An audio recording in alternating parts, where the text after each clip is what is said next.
हमारे देश में वर्षों से किसी न किसी कारण से कुछ नियम रहे। एक राज्य में जो कृषि उत्पादन होता था दूसरे राज्य में ले नहीं जा सकते थे, ये भी बंधन रहते थे। कभी कानूनी तौर पर रहते थे तो कभी गैर कानूनी तौर पर रहते थे, क्योंकि लगता था कि अगर ये चला गया तो राज्य की इकोनॉमी को क्या होगा, राज्य की आवश्यकताओं को क्या होगा। तो ये चलता रहता था और उसके कारण मैं नहीं मानता हूं कि कोई बहुत बड़ा गुनाह के रूप में मैं इसे देखता नहीं हूं। वहां की सरकारों को प्रैक्टिकल प्रॉब्लम रहता था कि भाई अगर ये चीज़ मेरे यहाँ उत्पादन होती है, अगर मेरे यहाँ से बाहर चली गई तो मेरे यहाँ तो लोगों को कुछ मिलेगा ही नहीं। तो ये उसकी चिंता बड़ी स्वाभाविक थी, लेकिन उसका परिणाम ये होता था कि किसान को प्रोटेक्शन नहीं मिलता था। किसान के लिए मजबूरी हो जाती थी कि अपने 12, 15, 20, 25 किलोमीटर की रेंज में जो मार्केट है वो जो दाम तय करता था उसको उसी दाम पर बेचना पड़ता था और उसी से अपनी रोजी रोटी कमानी पड़ती थी। किसान की समस्या ये भी रहती थी कि उसको कोई चॉइस नहीं रहता था। एक बार घर से बैलगाड़ी में ढोकर के माल लेके गया मंडी में और मंडी वालों को लगा कि नहीं आज दाम गिरा दो। अब वो बेचारा सोचता है कि भाई मैं इसको वापस कहाँ ले जाऊंगा, 25 किलोमीटर कहाँ उठा के ले जाऊंगा। तो वो मजबूरन उनके हाथ पैर जोड़ के कहता था नहीं जी ले लीजिए, चलिए 5 रुपया कम कर लीजिए, ले लीजिए, मैं वापस कहाँ ले जाऊंगा। ये हाल किसान का हमारे यहां मार्केट पर रहा।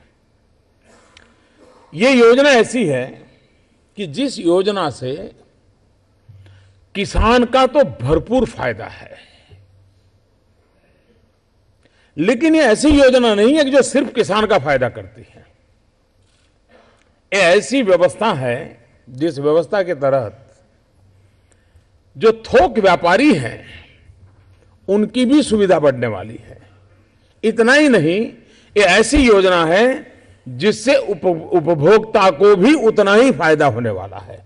यानी ऐसी मार्केट व्यवस्था बहुत रेयर होती है कि जिसमें उपभोक्ता को भी फायदा हो, कंज्यूमर को भी फायदा हो, बिचौलिए जो बाजार व्यापार लेकर के बैठे हैं, माल लेते हैं और बेचते हैं, उनको भी फायदा हो और किसान को भी फायदा हो। होता क्या है, आज दुर्भाग्य से हमारे देश में कृषि उत्पादन का रियल टाइम डाटा अभी भी नहीं होता है। कभी हमें लगे कि भाई फलाने राज्य में गेहूं की जरूरत है तो सरकार सोचती है कि अच्छा भाई क्या करेंगे, इनको गेहूं की जरूरत है, लेकिन उसको पता नहीं होता कि दूसरे एक राज्य में गेहूं सरप्लस पड़े हैं।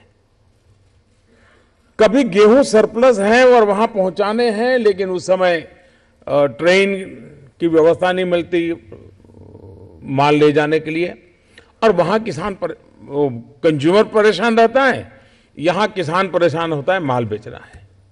ये क्यों? तो ये जो स्ट्रक्चर ऐसा बना हुआ था कि जिस स्ट्रक्चर में वो बंद गया था उसके बाहर नहीं जा पाता था। आज ई नाम के कारण अभी तो प्रारंभ में 25 कृषि उत्पादन चीजें इस ई नाम पर बिकेगी, सौदा होगा, और 21 मंडी में होगी। लेकिन बहुत ही निकट भविष्य में शायद 250 तक तो पहुंच जाएंगे, क्योंकि कुछ राज्यों ने कानून में जो सुधार करना चाहिए वो कर दिया है। टेक्नोलॉजी करेगी, बड़ा मुश्किल काम नहीं है। वहां एक लैब बनेगी, उस लैब के कारण क्वालिटी ऑफ एग्रो प्रोडक्ट ये तय होगा। अब व्यापारी हाथ में पकड़ करके जताएगा नहीं यार तेरा माल तो ठीक नहीं है, और किसान कहता नहीं नहीं साहब बहुत ठीक है, पहले जैसा ही है, और आखिरकार उस व्यापारी ने कह दिया तो वो बेचारे को लगता था चलो बेच दो। आज लेबोरेटरी कहेगी कि तुम्हारा जो प्रोडक्ट है ए ग्रेड का है, बी ग्रेड का है, सी ग्रेड का है।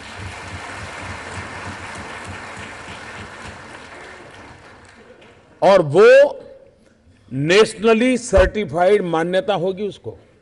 अगर मान लीजिए बंगाल से चावल खरीदना है और केरल को चावल की जरूरत है,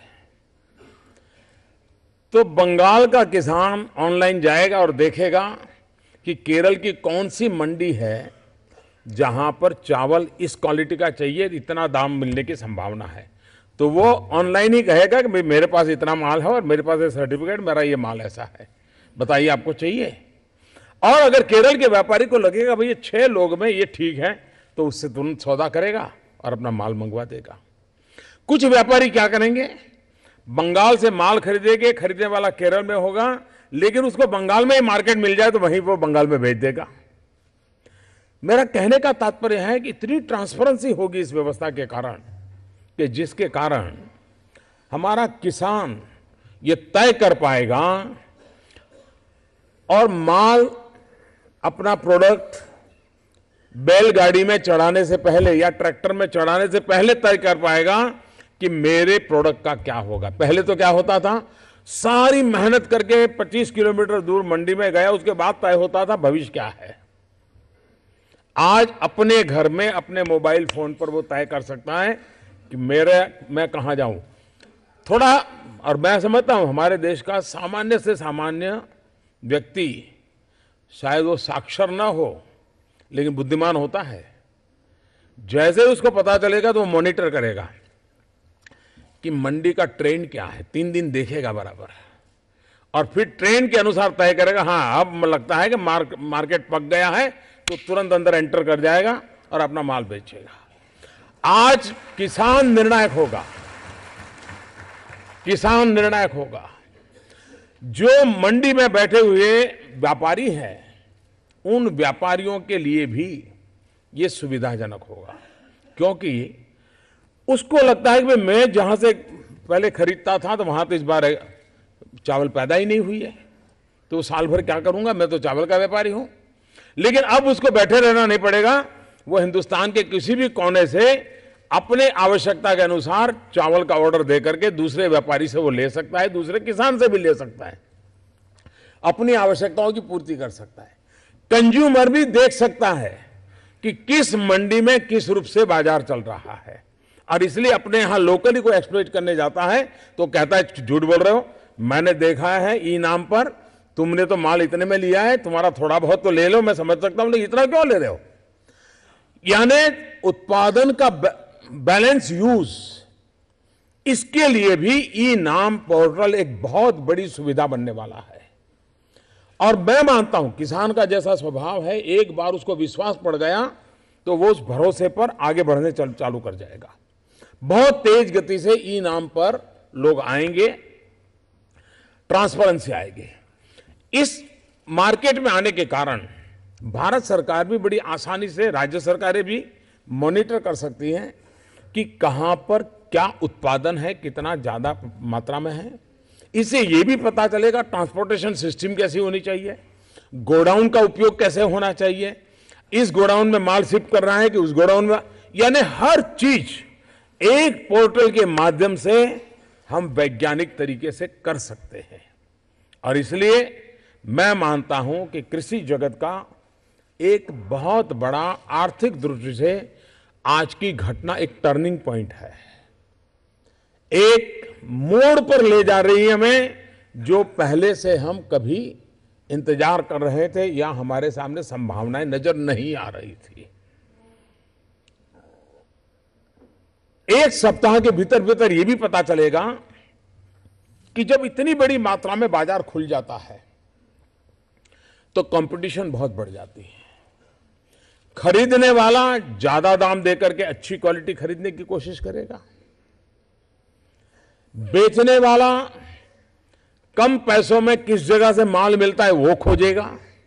तो दूर सुदूर भी जिसको मार्केट नहीं मिलता था उसके लिए मार्केट सामने से इनविटेशन भेजेगा कि भाई देखो तुम वहां बैठे हो सिलीगुड़ी में, लेकिन तुम्हारी चीज कोई लेता नहीं, मैं यहां अहमदाबाद में बैठा हूं, मैं लेने के लिए तैयार हूं। ये इतनी बड़ी संभावना, हम कल्पना कर सकते हैं कि हमारे किसान को पहली बार ये तय करने का अवसर मिला है कि मेरे माल कैसे बिकेगा, कहां बिकेगा, कब बिकेगा, किस दाम से बिकेगा, ये फैसला अब हिंदुस्तान में किसान खुद करेगा। अब वो किसी से आश्रित नहीं रहेगा, वो मोहताज नहीं रहेगा। और जब ये पता औरों को चलेगा कि इतनी बड़ी कंपटीशन शुरू हो गई है, तो स्वाभाविक है कि बाकी राज्य जो अभी पीछे हैं, मुझे विश्वास है कि नीचे से ऐसा प्रेशर पैदा होगा कि अब वो जल्दी कानून में भी सुधार करेंगे और ई नाम पोर्टल पर आने के लिए सारी मंडियां आएगी। ये मेरा पूरा विश्वास है। मेरा आग्रह है और मैं मानता हूं कि कृषि को टुकड़ों में नहीं देखना चाहिए।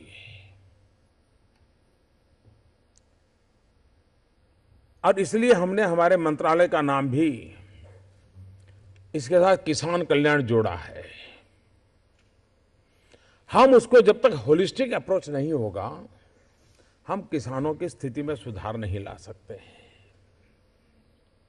और होलिस्टिक अप्रोच लेना है तो कई चीज, जैसे मान लीजिए सोलार रिवॉल्यूशन हो रहा है,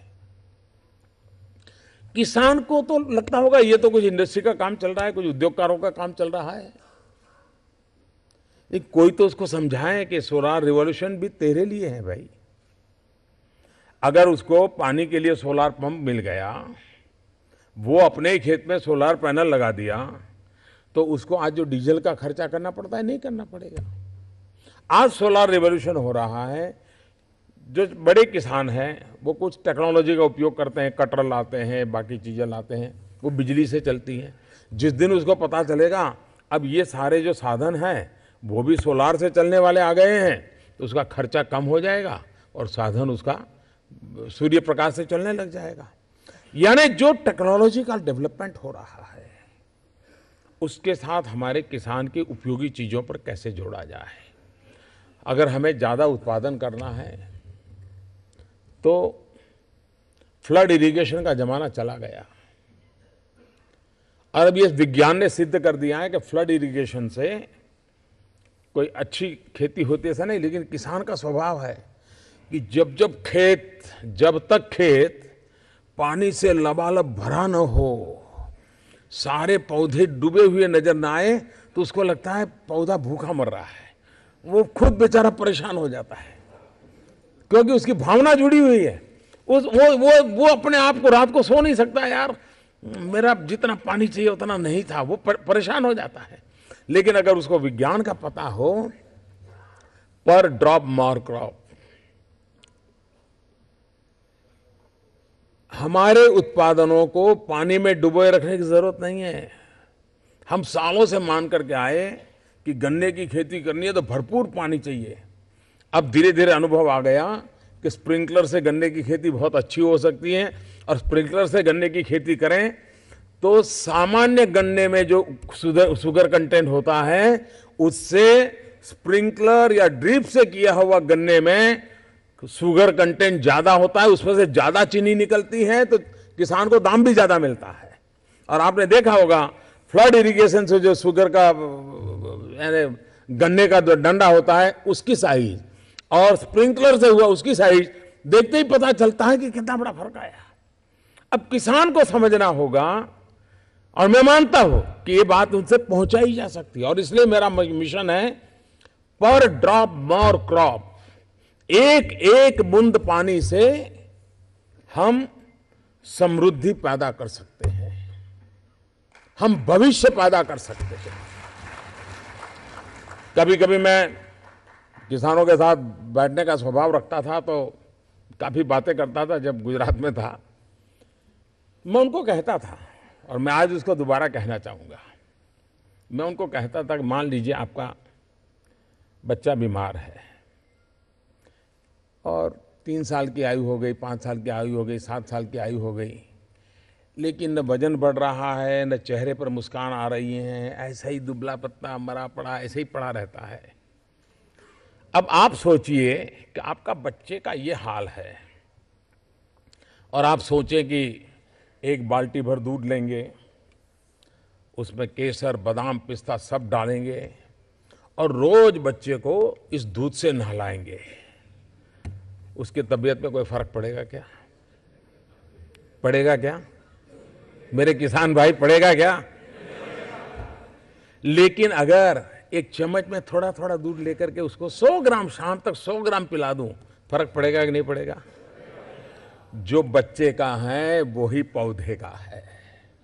जो स्वभाव बच्चे का है वो ही स्वभाव पौधे का है। पौधे को भी अगर पानी से नहला दोगे तो पौधा मजबूत होगा तो नहीं है। एक एक चम्मच से एक एक बूंद पानी पिलाओगे तो आप देखते ही देखते देखोगे कि पौधा कितनी बड़ी ताकतवर बन जाता है। और इसलिए हमने इन बातें छोटी होती हैं लेकिन उसकी ताकत बहुत बड़ी होती है। हमने देखा है कि हमारे किसान का सबसे बड़ा नुकसान किससे हो रहा है? वो जो देखता है उसमें विश्वास करता है, जो सुनता है उस पर किसान कभी विश्वास नहीं करता। एक प्रकार से अच्छी चीज भी है, वो जब तक खुद अपनी आंखों से नहीं देखता है भरोसा नहीं करता है। लेकिन उसके कारण उसका मिसगाइड ऐसा हो जाता है कि अगर बगल वाले खेत में किसी किसान ने लाल डिब्बे वाली दवा डाली तो वो भी सोचता है कि लाल डिब्बे वाली अच्छी होती है, वो भी जाकर के लाल डिब्बे वाली ले आता है। अगर उसने देखा कि बगल वाला 2 बोरी फर्टिलाइजर डालता है तो वो भी 2 बोरी डाल देता है। और उसको तो ज्यादा वो रंग से ही जानता है कि लाल डिब्बे वाली दवा, काले डिब्बे वाली दवा, लंबे डिब्बे वाली दवा या छोटे डिब्बे वाली, उसी से उसका कारोबार चलता है। जी, उसने अपना एक विज्ञान डेवलप किया है। ये गलती क्यों होती है? उसे पता नहीं है कि वो जिस जमीन पे काम कर रहा है उसकी प्रकृति कैसी है। ये धरा हमारी मां है, ये भूमि हमारी मां है, कहीं बीमार तो नहीं हो गई है? हमने ज्यादा तो उसका शोषण नहीं किया है, उसका भी कोई ख्याल रखा है कि नहीं रखा है? ज्यादा अनुभव आता है कि हम धरा के साथ क्या करते हैं, फसल के संदर्भ में धरा के साथ जो करना होता है करते हैं। धरा की तबीयत चिंतन करनी चाहिए, इस भूमि की चिंता करनी चाहिए, इस पर हमारा ध्यान नहीं होता है। और अगर बीमार धरा हो, कितना ही अच्छा बीज बोए, इच्छित परिणाम नहीं मिलता है। और इसलिए हमारी कृषि जगत को बदलना है तो हमारी धरा की तबीयत, और उसके लिए अब सरल उपाय हैं। सॉइल हेल्थ कार्ड, लेबोरेटरी में धरा की टेस्ट करवानी चाहिए और उसमें जो गाइडलाइंस दे उस प्रकार का पालन करना चाहिए। वरना कुछ लोग होते हैं कि डॉक्टर के पास जाएं, तबीयत दिखाएं, डॉक्टर कहे डायबिटीज है, लेकिन घर में आकर के बताते ही नहीं डायबिटीज है, क्योंकि मिठाई खाने का शौक होता है। तो फिर वो लेबोरेटरी काम नहीं आती है। अगर लेबोरेटरी ने कहा कि डायबिटीज है तो मिठाई छोड़नी पड़ती है। उसी प्रकार से धरा को चेक करने के बाद पता चला कि ये बीमारियां हैं, उस फसल के लिए आपकी धरा ठीक नहीं है, वो फर्टिलाइजर आपकी धरा के लिए उपयुक्त नहीं है, वो दवाई आपकी धरा को बर्बाद कर देगी। तो मेरा किसानों से प्रार्थना होगी कि उसमें जो सुझाव देते हैं उन सुझाव को रिलीजियसली फॉलो करना चाहिए। देखिए, विज्ञान की बड़ी ताकत होती है, विज्ञान की बड़ी ताकत होती है। इन चीजों को अगर हमने ढंग से कर लिया तो आप देखना, कभी कभार मैंने देखा है हमारे पंजाब में, हरियाणा में, इधर पश्चिम उत्तर प्रदेश में, वो पुरानी पद्धति फसल निकालने के बाद में जो रह जाता है, उसके मुझे हिंदी शब्द तो मालूम नहीं है, उसको जला देते हैं। अब हमें मालूम नहीं ये मूल्यवान फर्टिलाइजर है, उसके छोटे टुकड़े टुकड़े करके फिर से उसी जमीन में दबा दीजिए, वो आपकी जमीन के लिए वो खुराक बन जाएगा। लेकिन जल्दबाजी होती है, दोबारा फसल के लिए काम करना है तो कौन करेगा, इसलिए डालते नहीं है। मैं समझता हूं जिस चीज के लिए जो नियम है प्रकृति ने बनाए हैं उसका अगर हम थोड़ा सा पालन करें तो पर्यावरण का जो नुकसान हो रहा है, और दिल्ली वाले चिल्लाते हैं कि धुआं बहुत हो गया, वो बंद भी हो जाएगा और मेरे किसान को ये फायदा होगा। मुझे स्मरण है, जो केले की खेती करते हैं, केला पकने के बाद वो केला का जो पेड़ रह जाता है उसको निकालने के लिए वो पैसे देते हैं लोगों को कि भाई आप उसको जरा साफ करके दे दो। और पहले एक एक एकड़ भूमि पर 15-20 हजार रुपया उनको ये खेत खाली करने के लिए खर्चा होता था। बाद में उनके ध्यान में आया कि ये तो मोस्ट वैल्यूएबल है, और आपको हैरानी होगी, केला पकने के बाद वो जो खड़ा रहे, जो उसका बाकी बचा हुआ पुर्जा है, उसको अगर आप कहीं गाड़ दें और वहां पर कोई पौधा लगा दें, 90 दिन तक पानी की जरूरत नहीं पड़ती, उसी के अंदर से पानी मिल जाता है, इतनी ताकत होती है उसमें। जब ये पता चला तो उन्होंने फिर उसी को फिर से जमीन में गाड़ दिया, और उनकी जमीन इतनी गीली होने लगी कि बीच में एक एक्स्ट्रा फसल वो करने लगे, जो 60-70 दिन में पैदा होने वाली होगी, उस फसल का उपयोग करने लगे। उनकी इनकम में पहले से 1.5 गुना 2.5 गुना तक फर्क होने लगा। क्यों? तो उनको समझ आया कि भाई इसका उपयोग है। हम अगर इन छोटे छोटे प्रयोग हैं, हमारे किसान इसको समझ भी सकता है, उसको कैसे पहुंचाए, हम उसके उत्पादन की ओर बढ़ाएं। हमारे देश का एक बहुत बड़ा दुर्भाग्य है, किसी न किसी कारण से टोडरमल ने जमीनों को नापने का बहुत बड़ा काम किया था।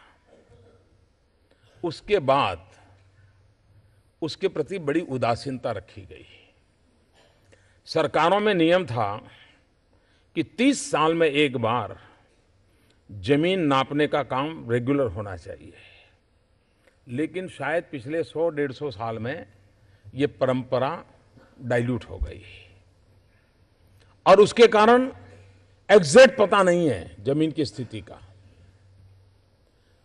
किसान कॉन्शियस है कोई जमीन ले ना जाए, इसलिए वो क्या है, बाड़ करता है। नाप का ठिकाना ही, कागज पर एग्जैक्ट नाप नहीं है, तो बाड़ लगाता है। वो बाड़ लगाने में 1 मीटर जमीन उसकी इसकी खराब होती है, 1 मीटर जमीन दूसरे वाली खराब होती है। हर खेत की बॉर्डर पर 2 मीटर जमीन खराब होना, यानी पूरे देश में देखें हम तो लाखों स्क्वायर मीटर जमीन इसी में बर्बाद होती होगी। अगर हम उसका रास्ता निकालें, आज देश को टिम्बर इंपोर्ट करना पड़ता है।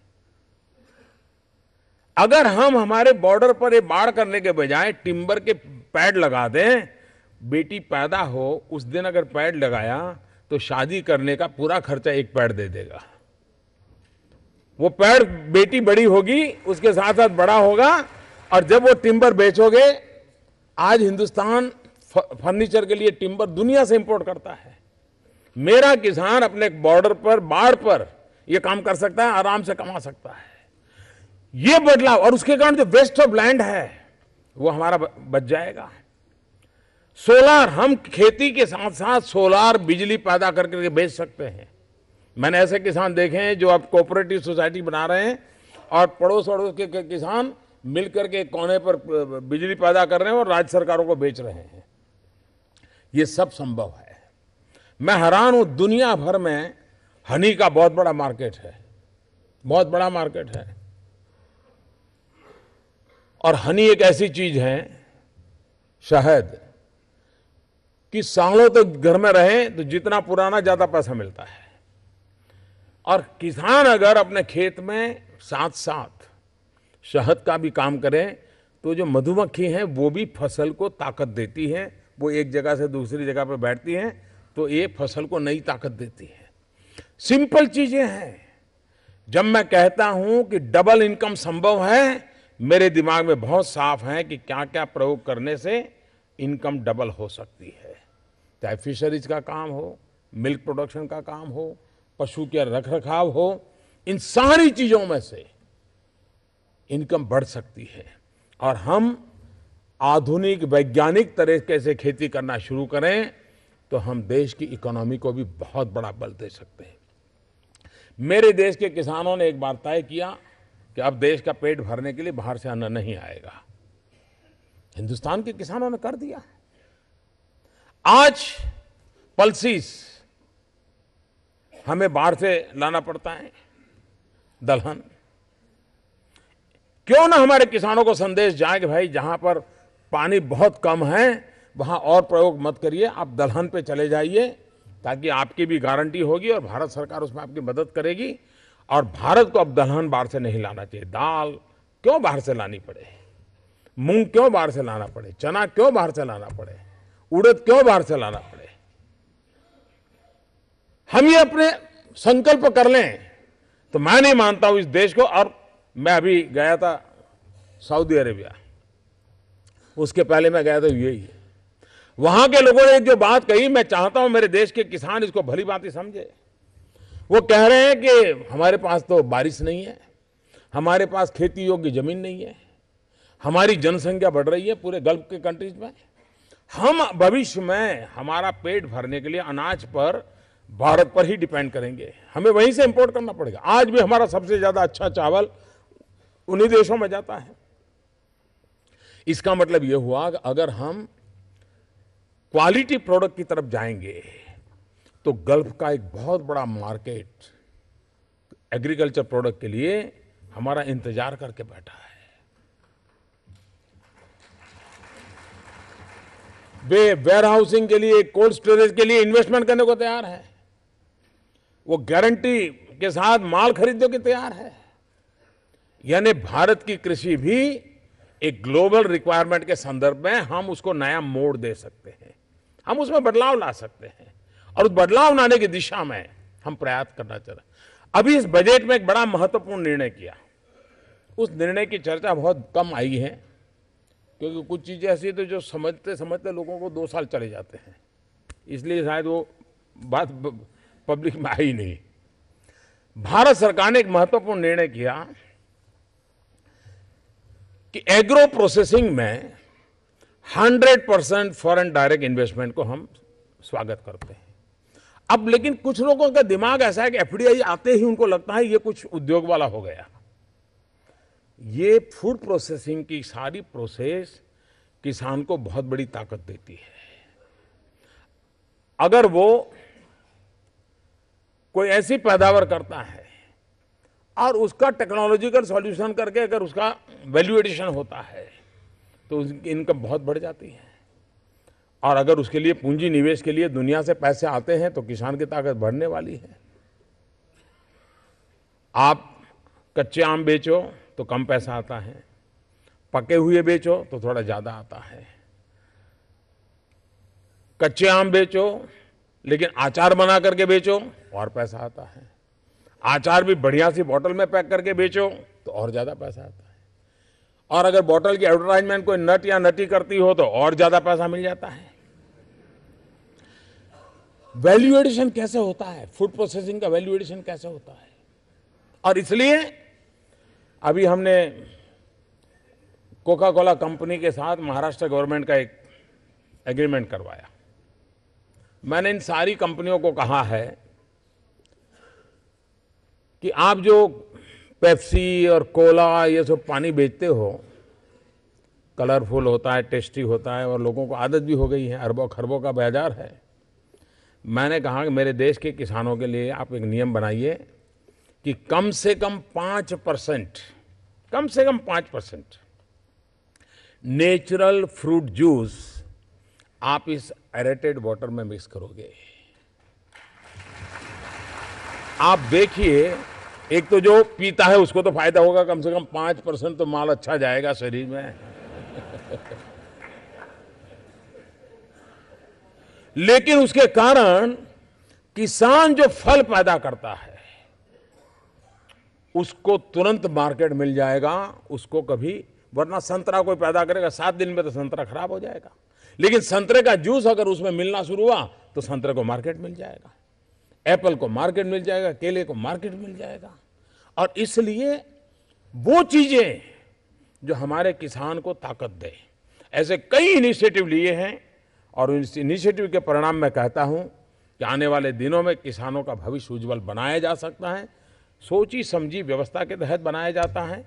और अब जो ये मंडी के माध्यम से, ई नाम से माध्यम से जो प्रयास किया है, इस ई नाम के द्वारा मैं विश्वास से कहता हूं कि अब मेरा किसान तय करेगा कि उसका माल कहां बिकेगा, कब बिकेगा, कितने दाम से बिकेगा, इसका फैसला मेरा किसान करेगा। और कंज्यूमर को कभी कोई बोझ नहीं होगा, ये मेरा भरोसा है। कंज्यूमर को कभी कोई भरोसा नहीं होगा, ये मेरा मुसीबत नहीं होगी, मेरा पूरा भरोसा है। मैं देश के किसानों को आज 14 अप्रैल बाबा साहब आंबेडकर की जन्म जयंती पर, जिनका एम्पावरमेंट ऑफ पुअर पीपल वाला हमेशा रहा था, मेरा किसान एम्पावर हो, इसलिए एक महत्वपूर्ण प्रोजेक्ट का आज प्रारंभ हो रहा है। मैं कृषि मंत्रालय को, मंत्री के सभी विभाग के साथियों को हृदय से बहुत बहुत बधाई देता हूं। मेरे देश के किसानों को बहुत बहुत शुभकामनाएं देता हूं।